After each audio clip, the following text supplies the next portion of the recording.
Hello and welcome to this video. In this video I'm going to be doing a stock analysis of Joby Aviation. So if you like this video, please don't forget to leave a like and subscribe. And of course remember this isn't financial advice, this is purely for entertainment and educational purposes. Now, firstly I have to say I don't like this company at all and I don't think you should own it at all.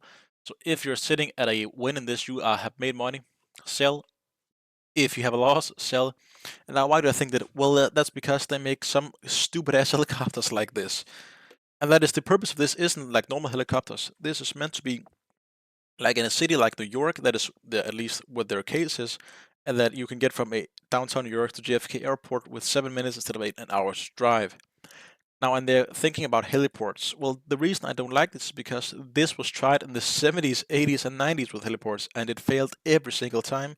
But just because we might see some new electric ones, well, that's not going to happen at all either. And now let's take a look at the graph here. As you can see, it is volatile as hell. As you can see, 23 we're down in what's that 4.5, then we went up to 7.6, down again, up, down, up. As you can see, just overall it is very volatile, and I don't think you should own this company at all because the case just isn't there, to be honest. Of course you might think, well, heliports are gonna exist. Well, then you're goddamn wrong. I have to say I don't like this company at all because it has been tried before and it has failed every time. So why would it work now just because they're electric? It isn't the case. Now, as you can see here, the beta is also insanely huge at 2, which means if index this is in moves 1%, this moves 2%, so it is very volatile. And just look at the RSI index here, and then it's in the upper, then it's in the lower, and it's just all over the place. Now, if you don't know what RSI is, that's your relative strength index. So it's up here, it's moving upwards. If it's down here, it's moving downwards. And as you can see, it is more often than not lying right on the line, so up and down, so on the line, and we don't like to see that at all. Earnings here, as you can see, they lose money per share, which isn't surprising at all. And then look at this. This is their annual earnings. They lose more and more and more money. Now, of course, if they were making some great technology, this would be amazing because, well, then, of course, that makes sense. They make no money because, of course, they're not selling the product yet, but they're inventing something amazing.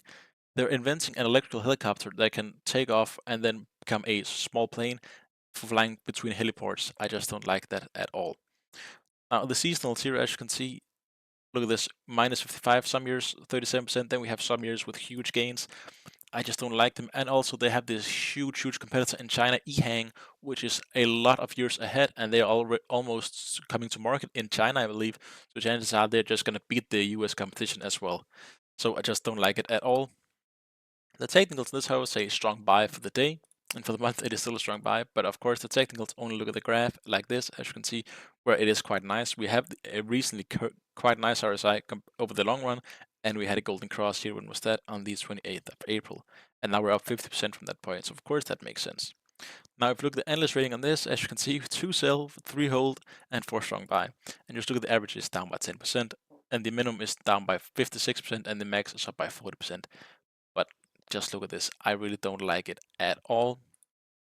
Annually, they don't expect to make money on the EPS, and the revenue, as you can see here, they expect to make great money for the first time in 2028. And just look at how much they're overestimating how much they're going to sell. At least that is my opinion. Of course, this is only opinions, but I just don't see the case for it.